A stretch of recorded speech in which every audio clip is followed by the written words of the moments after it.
What's going on, everyone? It's Ben from YGO from Zero, back with another retro Yu-Gi-Oh video, and back with another Demise Format video, the format based around SJC Anaheim in 2007, April. And this format's really fun. I've been really enjoying my time in it. And, I've covered a variety of decks on the channel so far. I covered a Troop Dupe Scoop deck, which is just using Card Trooper plus Machine Duplication to get out a ton of damage all at once. I've covered Diamond Dude Turbo, which is using things like Stratos along with other heroes to sort of gain advantage and then also bring out big guys with Monster Gate reasoning, etc. And then do a big Dim Fuse play to close out the game. But, I figured there's one other deck that I haven't covered that's sort of in between those two decks that I should mention here, and that is T-Hero. And this deck is called T-Hero for potentially a couple different reasons. One is you use Card Trooper, so Trooper Hero. Another is that the duelists who popularized it, their name starts with T, Thirasak Punsabat, and I'm sorry if I mispronounced that. So there are a couple different theories, or not theories, but like reasons why this thing is called T-Hero. But either way, it's a very, very cool deck. So I basically used Thirasak's original list from SJC Anaheim with some slight adjustments. For instance, they weren't playing Crush Card Virus in the main, either because, they couldn't afford it at the time or they thought it wasn't necessary here. But I like Crush Card Virus in this format. I mean, it's very, very good, especially if you're playing Trill Malicious and Destiny Hero Disc Commander, along with Destiny Hero Fearmonger. These are a variety of targets. Also, we're playing Sangan too, so Crush Card Virus should go in this deck, in my opinion. And so I took out a second Snipe Hunter from the main for that. Other than that, the main deck is, I'm pretty sure, exactly the same. I messed around with the fusion deck a bit just to make it a bit more diverse and put a bunch of different things in here because we are playing Metamorphosis, so we are going to be going into the extra deck quite a bit here. So, I sort of adjusted it with good meta targets. For instance, I added Dragons to the Wicked Knight and Darkfire Dragon. I added a fair amount. Steam Gyroid as well for a level 6 machine that you can bring out to go into limiter plays with. But this is sort of a standard side deck thing. I'll just go through the extra deck here just real quick. Cyber Ogre 2, you're not really going to 7s that often, but it's good to have if you do. Cyber Source for a level 5 machine for limiter removal. Cyber Twin Dragon here, you can go into this off Demox, that's very important. Dark Vulture the Terrible, level 5 you can go into off of Cyber Dragon or Zaborg. Dark Blade the Dragon Knight, you can go into this off Malicious. Darkfire Dragon, level 4, it's the best level 4 target basically. Dragon to the Wicked Knight, level 3. I mean, I guess instead of Darkfire, you could also do Carbonal Warrior in case you're trying to play around Rivalry of Warlords, but most decks don't really play the Rivalry of Warlords, so I think Darkfire Dragon's the better choice here. Anyways, moving on. Level 3 Dragon's Wicked Knight. Level 5 is Fiend Skull Dragon to prevent traps with target. We get Gatling Dragon level 8 here to go into off of Democ. We get King Dragoon here. Again, you're not really going to 7th that often, but it's good to have. Ojama King for another level 6 if we need to wall up. We've got Reaper on the Nightmare if we need to attack direct. And we get Ryu Senshi to negate traps. We've got Steam Gyroid, as I mentioned, as a machine, level 6. And we've got Last Warrior from Another Planet as another level 7, which is very strong. But, again, you're not really going into 7th that often with the levels in this deck, but there are potential weird scenarios where you would go into that. I mean, you are playing Snatch Steal and Double Brain Con in the deck, so if you take control of your opponent's 7, it's better to have access to these than not. But going through the main deck itself, we've got a hero package here. We got Stratos to search out a variety of heroes. Mally, we got Disc Commander, we've got Fearmonger, we've got Jasher here. Now, Fearmonger hadn't really featured in any of the past lists that I've shown off on the channel, but this is a pretty cool Destiny hero monster. Basically, it was destroyed by battle, and a Destiny hero monster was sent to your graveyard since your last standby phase, which is kind of confusing wording, but it is important that it has that restriction. Or actually, no, it was, if this was destroyed by battle since your last standby phase. See, again, it's kind of confusing wording there, but if it's destroyed by battle and it's in your graveyard because of that, since your last standby phase, so it's destroyed by battle basically over the last turn, then you can actually bring back a Destiny hero monster from your graveyard, except for Fearmonger. So this can either be a Dasher to get a big guy on board, or it could be a Disc Commander to draw 2 cards. So this card is pretty good, and again, it's a Crush Card target, so that's pretty nice as well. But these others you've seen before. Mally can bring out more Mallies from deck. Disc Commander can, draw 2 cards upon being revived, which is very, very important for this deck. And Dasher is just a good level 6 that can occasionally special summon a monster from hand. But also you occasionally use the Tribute effect to get things engraved and do shenanigans with that. So very, very flexible card overall. For the other cards here, we got triple card trooper to fill up our graveyard a bit. We are playing things that benefit from being in grave, like, malicious and disc commander, and we're also playing pot of avarice to shuffle back things into our deck and draw 2 more. So that's pretty good as well. And also, we're playing limit removal to buff up these card troopers too. So if you manage to get a 1900 attack point card trooper, that can easily convert into a 3200, or not 3200, but 3800 attack card trooper there. We're playing triple Cyber Dragon to just get more aggressive and also provide us with another machine. We're playing a Jinzo to, again, provide us with another machine, but also shutting off your opponent's traps can be very good. And we've got a lot of ways to bring out tribute fodder on board, like Maliciouses, like Cyber Dragon. We're playing the Double Brain Con and the Snatch Deal here. So we have a lot of ways to tribute for Jinzo here. We got a Demock because, again, we do have a lot of ways to tribute this thing out, and getting back a spell from grave is very important, especially if you're milling a bunch with Card Trooper. We've got a Sangan here to search out a variety of things in our deck, and also as a crush card target. We got a Snipe Hunter here to potentially fill up our graveyard with things like Disc Commander or Dasher or Mally, etc. This would originally get 2 copies. I took out 1 for a crush card virus because I'm not the biggest fan of Snipe Hunter. It's just like kind of awkward. I get that in this deck, it's good to just fill up your graveyard and stuff. And if you get the pop, that's nice. But the main thing is that you're planning for filling up your graveyard. But still, it's just kind of an awkward card in general for me. So I'm not the biggest fan of it, but we're playing it because it was in the original list. We got a Zaborg here to pop our opponent's stuff. For the spells, we got Double Brain Con and the Snatch Deal, as I mentioned. We've got a Destiny draw here to pitch Destiny Heroes from hand and draw 2 more. So this deck is really turboing through its deck quite a bit. We got a Giant Tornado to both bounce back our opponent's stuff and also potentially to recycle Premature Burial to use again on Disc Commander or any of our other powerful monsters here. So this is a very, very good card. We got a Heavy Storm to wipe away our opponent's back row. We've got a Limiter Removal to buff up our machines and go for OTK pushes. We've got Double Metamorphosis. This can pair really well with Malicious, but it can also pair with a variety of other cards in our deck.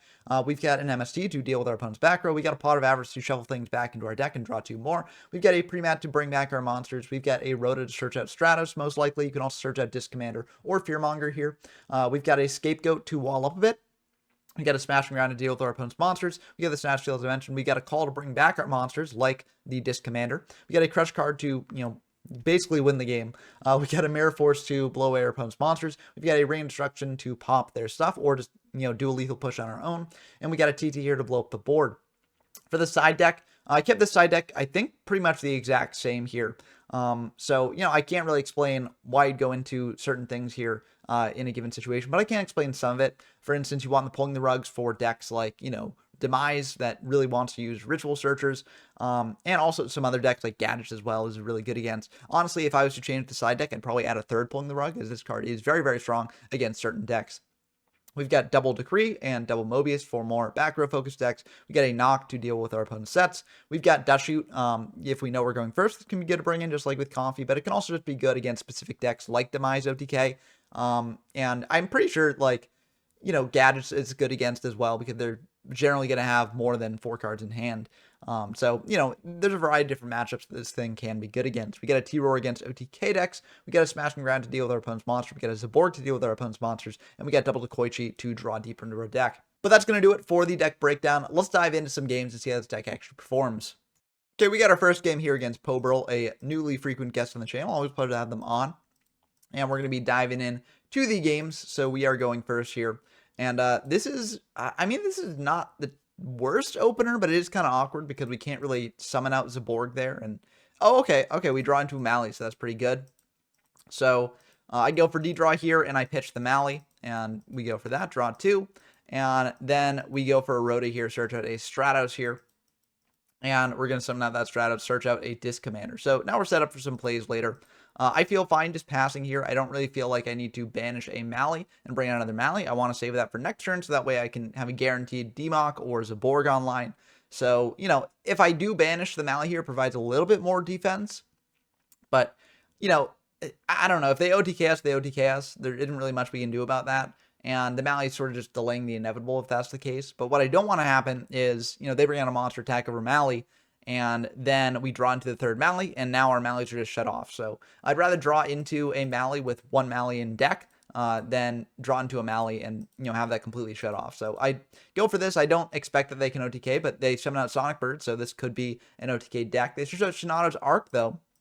So it seems like it's a different sort of deck than a Demise deck. Seems like they're doing other stuff, and they do bring out a Shinato here by saying 2 do names Dark Witch to grave, and then they Snatch Deal our Stratos. So that's a bit scary. They're getting a lot of damage on board, but luckily this is not the end of the game because we still survive with 1,500, and then next turn we'll gain 1,000 here. So I'm feeling pretty good about this, and actually we can OTK here, which is kind of wild, but it takes me a little bit to think about how exactly we OTK, but we can indeed do it. So if you want, you can pause the video here and, think about how we do this, given what's on board and what's in graveyard. But it's kind of neat that we can actually manage to pull off the OTK here. So we start by banishing a Mally here, go for another Mally in attack mode, then we go for a Snatch Steal on their Sonic Bird. We'll tribute both those cards for a Democ here, and we'll add back that Snatch Steal from graveyard to hand. We go for a Snatch on their Shinato, bring con the Stratos there, and then we banish a Mally for a Mally. And there's going to be 800 plus 1,800, so that's 2,600, plus 3,300, so 5,900, plus 2,800, which is 8,700 total. And that will be the end of the game there. So, pretty neat that we managed to OTK like that, but I do feel like this deck actually is flexible enough to actually assemble some OTKs in some pretty surprising ways. So that is one of the nice things I like about this deck. It's not meant to be an OTK deck. You can sort of do other stuff with it, but if the need does arise, you can often just manage to find a way to kill your opponent out of nowhere.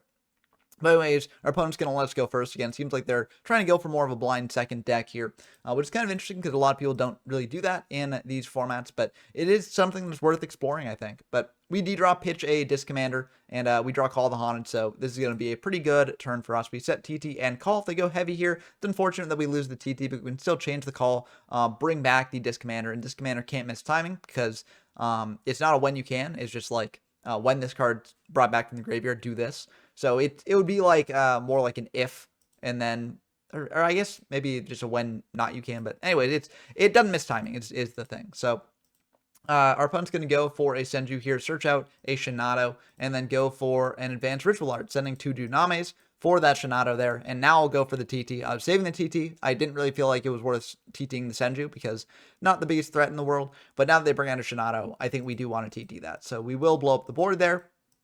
And they're going to banish 2 lights for a Soul of Purity and Light, which is pretty cool that they're playing that.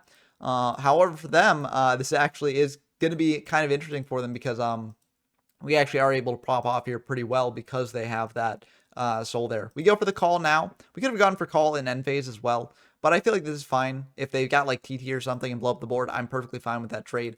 But if they don't, then we can sort of pop off here a little bit. So we are going to bring back that Disc Commander, draw 2, and now we'll go for heavy, blow up the board, so that will cause our Disc Commander to die. We're going to go for a D-draw here, pitching a Mally, drawing 2. And now we'll think about exactly how to do this, but we can assemble an OTK here as well. We'll special summon out Sidra, banish a Mally for a Mally here, and then we are going to tribute that Mally for a dash because we haven't normal summoned yet. We're going to banish that Mally for another Mally here, and then we're going to go for BrainCon on their Soul of Purity and Light. This isn't quite lethal, but we can meta away the Mally into a monster here and win the game like that. So we can bring out Senshi, we can bring out Darkblade, the Dragon Knight. There's a lot of different things we can bring out here, but this is going to be another OTK. So again, this deck can OTK if it's allowed to, and that's part of the strength of it. So very, very cool stuff here. Let's dive into some games where I don't actually OTK with the deck. Okay, we got another game here against Hawaii, and I will say these last couple matches might not be as enjoyable to watch as the first one. And the main reason for that is I get pretty lucky here with my openers. So I'm going to pitch a Mally, and I draw into Crush card. So that is, that's really good for us, really bad for our opponent. But Crush card kind of makes a lot of non-games in this format. I'm just going to set a Crush card, set a Scapegoat. I'm trying to bait out a heavy if they've got it. If they go for heavy here, I chain Crush card, I chain Scapegoat, and I sort of retain full value on that. But they're going to play this a bit smartly. I don't shotgun the Crush card right away because my philosophy on Crush card is that it is better when you get your opponent to use up something and then you chain Crush card to it. So that way they're losing a spell or trap most likely. And then you're also ripping away all their monsters. So I saved the Crush card here, and my opponent has the read that it is Crush card, so they will set 2 before going for a BrainCon here, so that way we get the least amount of information from hand. So this is very, very clever on the part of my opponent, so good work there. We get to see their hand. We see they've got a D-draw, a Mally, and a Heavy Storm, so they did have the heavy, but they chose not to go for the bait, which I think was also pretty smart of them. So they're just going to pass back to us. They don't really want to draw with that Crush card up. So it does make sense that they do this. But this means that I can just sort of get going here by banishing a Demock, or not a Demock, but banishing a Mally for another Mally here, attributing that for a Ryu Senshi to shut off their traps here. And now I can go for a Card Trooper, milling 3. If we hit anything good in grave, we can pre-mat back, but we got nothing really good in grave. So I'm just going to get in for 3,900 here. So this is a 2-turn clock if they don't have a way to deal with it. But this will probably force out their D-draw here. We get to see what they drew. We see that they draw a pre-mat, which can be pretty good for them if they draw into, a monster here that's stopped by Crush Card, then they can bring it back with pre-mat. And it looks like they do indeed draw into a Stratos, so that's pretty good for them there. And they also draw into a Crush Card of their own, which is a bit rough for us if they can manage to clear the Senshi. But if they can't clear the Senshi, then we're still feeling pretty good. But they are going to go for Stratos here. And they're going to search out a Dasher with that. They have not normal summoned yet, so they contribute that Stratos, go for Dasher, and then they can attack over our Senshi, which will indeed clear it, which does allow them to get that Crush Card online. So they'll banish the Mally there to bring out another Mally, and then they'll set that Crush Card and pass back to us. So they're going to likely go for a Crush Card here. We are going to think about this a bit, and we're going to go for Snatch on their Mally just to bait out that Crush Card right away. This will also bait out if they got like an MST or something, which is good to know about overall. But they are going to chain the Crush Card as expected, and we do lose the Demock there, but honestly, that's not bad because we got this pre-mat here to bring it back. So we can just go for that. And ultimately, I go for Card Trooper just to see if I mill a Jinzo, because Jinzo would be a great bring back off pre-mat, probably even better than the Demock there. But we don't mill a Jinzo, we just mill some other cards here. So what we ultimately decide to do is I decided to go for Brain Con to try and bring back Demock. If they've got TT here, they're going to use this opportunity, but we still get that spell back, so we can get back a pre-mat and do stuff with that. So it still works out pretty well for us. And now I get back in meta because what I'm planning on doing is just going for Brain Con on their Dasher and then treating that for a Senshi to play around Mirror Force. But they are going to do kind of an interesting play here. They're going to go for Ring on the Dasher and to prevent us from getting it and using the meta on it. So that is a very, very good move on their part. And, that's kind of awkward for us because now we can't shut off things like Mirror Force. But I decided to go to Battlefield and just attack in. I figure if they've got Mirror Force, we still get a draw off Card Trooper, so it isn't the worst. But I think what I should have done here actually is just switch the Card Trooper to defense and attack him with Dark Condition of Chaos, because they wouldn't do this if they were still dead on board, and they'd still be dead on board if they had a Saku here. So I think I should have just switched the Card Trooper to defense. Yes, it is a bit vulnerable if they bring out another Mally here, but they would have to bring out that Mally and attack into the Card Trooper. And if I draw into another, well, I guess all my taking things are gone. So I guess I wouldn't really be able to do anything with that. So I don't know. I still think it would have been worth to switch the Trooper to defense. But we do take 2,100 from the ring as well, which is good to know. Our Card Trooper is gone, and we draw into a True Nade there. And Scapegoat can protect us a bit if they do try and get aggressive here. But this is their last turn under Crush Card. So we know that they've got a heavy and a D-draw, and that's it for them. And they're just going to pass back to us. So we draw into a Mirror Force, which we could set, but I don't really feel the need to, given that they've got a heavy in hand. I could bait out the heavy this way, but I don't really think it's necessary. We draw into a heavy of our own, and that is our last turn under Crush Card there. And it seems like neither of us are really drawing things that are too aggressive here. We draw into a Rhoda, so actually it wouldn't have even mattered if we had drawn that under Crush Card. We go for Heavy Storm and blow up the board. And I think True Nade could have been better just to prevent us from revealing that Scapegoat was there. But, either way, I think it's fine. We go for a Rhoda searching out that Stratos, and this should be the end of the game. We go for Stratos, and yeah, they've got D-Draw and Heavy. That's it. And that's going to be the end of the game. So pretty good for us there, I think. I think they also did the right thing by playing around Ring, because we could have had a Ring. And, I mean, I guess we could have had a lot of things that could have punished them just special summoning out Mally, but either way, if they drew into Mally, they'd have D-Draw online, so it wasn't the worst thing to keep in their deck. So I think that was a pretty good move on their part. But they're going to be going first here. They're going to draw, and let's see what they do. They just go for a D-Draw right away, pitching that Mally, drawing 2, which is pretty good for them. They go for Stratos here, and they're going to think about what to search, but they ultimately search out a Fearmonger, which is pretty good at getting those Disc Commanders back online. They're just going to pass back to us. We actually have a very interesting play that we can do here, and so we are just going to do it. We're going to special summon out this Sidra, tribute over it for Jinzo, and then go for Pre-Mat on the Cyber Dragon here, bring that back. And interestingly enough, I'm just going to show this here. They actually had double DD Crow that they could have used there to stop the Sidra. After the game, we were talking about this, and in the moment, they just forgot. But, I think there also is an argument to not using the Crow on the Sidra here, because, I could just be going a bit aggressive by, bringing out 2 monsters that are big and attacking in. So it might not have been worth to actually use the Crow here, and it might be worth to save it for someone like a Mally hitting the grave or a Disc Commander hitting the grave. So I think there are reasons to, save the Crow, but I do think Crow is a very, very good side deck card against this deck, which is why I wanted to bring it up here, because, I think it is a very good card in general and wasn't in the original side deck. So, it's something to keep in mind for the future. But anyways, the reason I go for this play, it is very, very aggressive going for Jinzo and Sidra. The reason I go for it is I've got ring set. If they go for Mally or they go for something else, then I can just ring it and win the game. So if they get spell and trap removal, they get spell and trap removal, and, my ring play is shut off, but they got to use that spell and trap removal. And also, I'm at 7,200. They're at 800. So, like, I think that, all told, things are still in my favor. If we draw into basically anything here to deal with what they've got, then we can just win the game off that. So they are just going to decide to set 1, pass back to us, what I do think is the smart play. We draw Call the Haunted and pass back to them.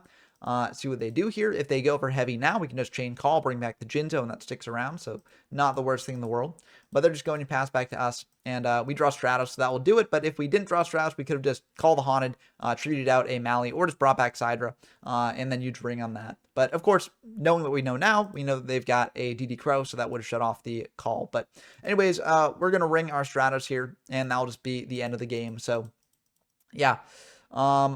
Pretty aggressive stuff here. So we didn't OTK this time, but we got kind of close there. But yeah, brutal stuff. This deck can be incredibly aggressive when it wants to be, and that's part of the fun of it. I think this deck is really neat because it can do different things, right? If you need to be a bit more controlling, you can sort of take your time a bit with it. If you need to get really aggressive, you can get really aggressive with it. It's just a very flexible deck, so I really like it a lot. But this one, the last game I got with the deck, I got one more match, so let's dive into that one now. Okay, we got our final match against Jim Bob here, a freaking guest from the channel. Always a pleasure to have them on. If you want to play games in this format or any other format that are featured on the channel, head on over to the Discord server because it's the best place to do so. It's linked in the description if you want to know how to get there. But our opponent's going to open up with a Sonic Bird here, searching out a Ritual Spell, searching out an ARA, which doesn't necessarily tell us which Ritual deck that they're on. They could be on a light Ritual deck like Poburl was in the first game. But basically, when you see a Ritual player, I think you kind of have to assume they're on Demise, and so you got to play accordingly. So our opponent's going to shuffle back that Snipe Hunter there, and we're going to go for a Rhoda to search out a Stratos to then just hit over that bird. We're trying to think, like, is it worth, using Brain Con on the Sonic Bird, getting more damage? I don't think it is until you can get them down below a 2,000 life point threshold. But until then, we want to keep the Brain Con as potential punish for them if they go for the Demise, blow up the board, and then we can take control of the Demise and potentially set up an OTK line ourselves. But we're going to attack over the bird. We're going to set a Mirror Force. They just MST that. So I didn't expect the Mirror Force to stick around for too long. If they brought out Demise, they just blow it up anyways. But it's still good to bait out cards for them. So they are going to go for a Manju into Demise there. So they do have that online. But they're going to choose not to go for it because they know about the Brain Con. So that can definitely punish them quite a bit there. But we draw into Card Trooper. So I'm trying to think here, is there a way to get, them down below 2,000? So if I summon a Card Trooper, mill 3, that's 1,900 plus 1,800 to 3,700. If I Brain Con the Manju as well, then that is only 5,100, which puts them at 2,500. Now I could get lucky and mill a Mally. And so that is an option that I could go for still, but I've got one Mally in hand already, so I don't think it's the most likely thing in the world that I will mill a Mally. Either way, I'll summon out Card Trooper and mill 3 because I do think it's the best thing to do because I will get a draw here if they go for Demise, blow up the board.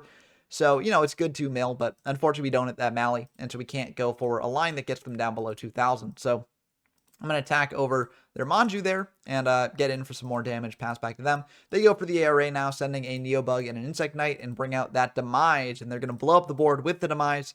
So this is a bit worrying for us because it means that they probably have a way to win the game here. They're going to go for another ARA, sending a Metal Armored Bug. So this means they probably either has Premat or they've got something else. They're going to bring out a Neobug and reveal that they've got Doom Dozer. So that will indeed do it. That is going to be the end of the game. And yeah, I mean, we didn't draw much defensive stuff there, but we got a lot of stuff inside for this deck. We got Pulling the Rugs, we got Dust Shoots, we got a lot of good stuff. So we open up with Crush Card and Dust Shoot and D-Draw, and this is going to be pretty bad for our opponent, I think. We go for D-Draw here, and we draw into Disc Commander as well, so we're just going to set Dust Shoot, set Crush Card, and pass back to them. Now, normally, I think against this deck, what I do is I'd save Dust Shoot for when they're activating the Ritual spell, because I'm pretty sure if you can just take the ritual monster from hand after that goes off, then the ritual spell will actually fizzle.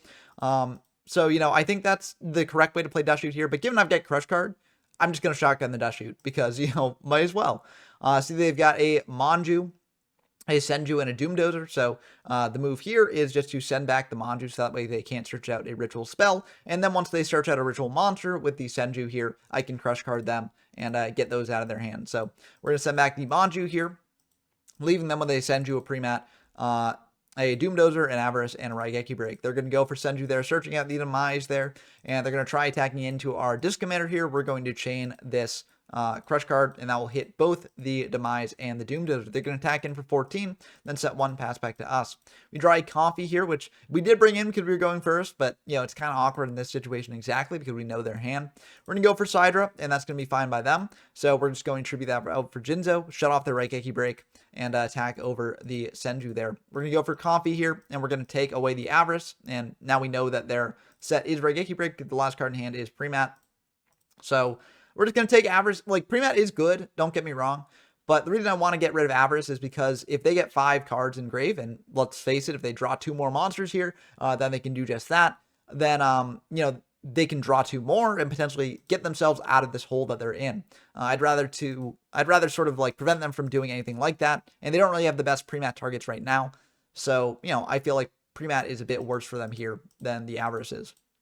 We draw into Zaborg, which is kind of awkward. Doesn't really do much here. We're going to attack with Jinzo for 2,400 and then pass back to them. I don't necessarily want to set Ring yet because shut off by Jinzo, so if they have any spell trap removal, then that's kind of awkward for us.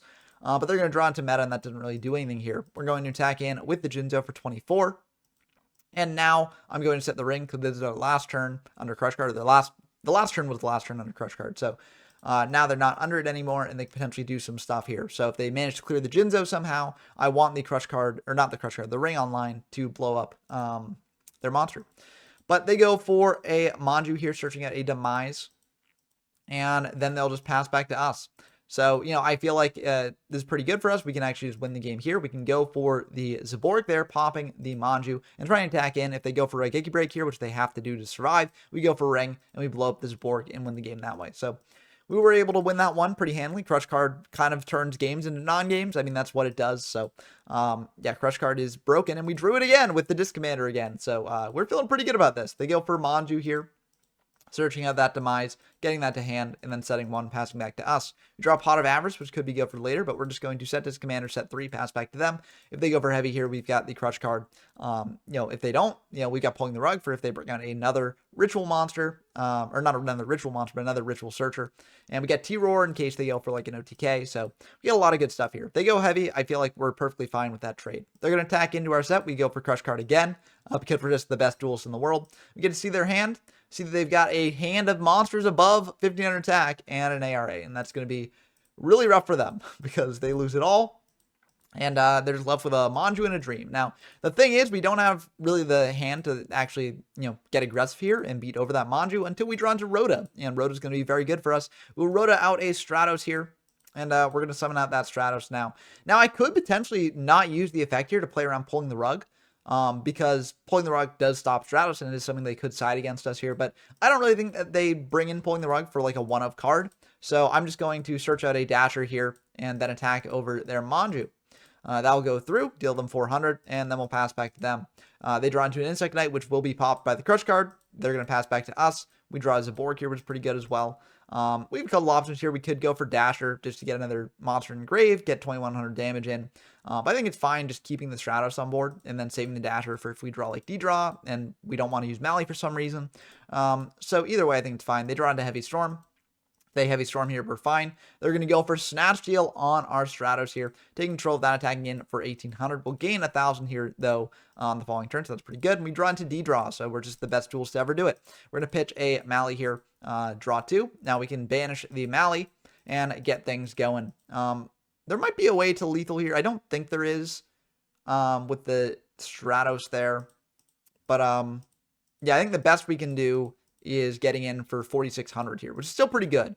But I'm not sure we can get to lethal. But I think we do just want to go for the 4,600 damage here. Attributing that Mally for a Darkblade the Dragon Knight. And then we only have 3 monsters in grave, so we can't really do anything with that. But either way here, this is pretty good for us. So we're going to attack in 4,600 and, you know, drop them down to 1,200, banish 2 from grave. So now if they bring out Demise, the effect is shut off, which is a very important threshold to reach against this deck. And we're just going to pass back to them. I'm not really sure what they do here to stop us. And yeah, indeed, they don't really have anything. They drew into Mind Crush, which is not going to do it. So if they had Heavy Stormed here, we would have chained T-Roar. Wouldn't have been the worst thing in the world for us. I guess they had drawn into... Yeah, Demise wouldn't have really stopped us. They could have attacked in over the Dark Blade. But, you know, I feel like it doesn't really do much here overall. I mean, what we would have done is we would have T-Roared so they couldn't even attack over the Dark Blade, and then we could tribute our dash or tribute our other monster and get over the Demise that way. So, yeah, it would have been a bit of a rough sort of uphill battle here, even if they did draw a good card off the top. But that's going to do it for the video. I hope this shows how cool this T-Hero deck can be. I really like it a lot. It might be my favorite deck of the format, which is saying something, because I've had a lot of other decks in this format that I've really enjoyed playing as well. But this deck is just so cool, so flexible, and it just feels like it can do, like, anything, basically. But let me know what you think about the deck down in the comments below. Do you think I'm sort of overhyping it and I just got lucky with the crush cards? Or do you think that, like, this deck actually is very good, and that actually, you know, the crush cards actually sort of limited how much I could show of its potential, because it sort of turned games that could have been a bit grindier or showed different aspects of the deck into basically non-games? Let me know down in the comments below. As always, you know, if you like the content, like, comment, subscribe, do all that stuff, grow the channel even more, and helps grow the community even more, so we get bigger tournaments and things like that. But, you know, that's going to do it for the video. As always, big shout outs to my patrons, Rinswin, Porkchop, Brent Donker, Tyler Compton, GeoMyFest, Dumptruck, and Scout Zero. It means a lot that you all support me this way and encourage me to make more videos like this in the future. I hope you all enjoyed as always. Until next time, I've been Ben from YJ from Zero, and I'm signing off.